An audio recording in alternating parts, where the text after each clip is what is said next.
माझ्या मागून अजून एका माणसाने प्रवेश केला आणि त्याने मला विचारलं की हा रूम नंबर कुठे आहे. तर मी पण त्याच रिलेटेड रूम नंबरमध्ये जात होतो, त्यामुळे मी त्याला सांगितलं की तुम्ही माझ्यासोबत चला, मी तिथेच चाललो. त्याचा पोशाख वेगळाच होता आणि चेहऱ्यावर दाढी खूप विचित्र वाटत होतं.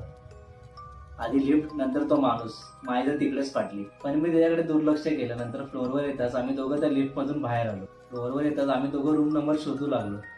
माझ्या तोंडून आपोआप रूम नंबर निघताच त्याने सांगितले की त्या साईडला आहे बघ. मी त्या रूमकडे बघितलं आणि नंतर त्याला थँक्स करायला मागे बघितलं, तर तो तिकडून गायब झाला. कारण लिफ्ट आणि त्याच्या बाजूला सीडी होती. जर तो सीडीवरून उतरला असता तर तो मला लगेच दिसला असता. माझ्या डोक्यात लगेच क्लिक झालं की आता हा मला लिफ्टमध्ये रूम नंबर विचारत होता आणि आता याला रूम कुठे आहे हे कसे माहिती. मला काहीतरी गडबड वाटली. मी कसाबसा ती ऑर्डर देऊन लिफ्टचे बटन दाबले. लिफ्ट डोअरवर असून दरवाजा काही उघडत नव्हता.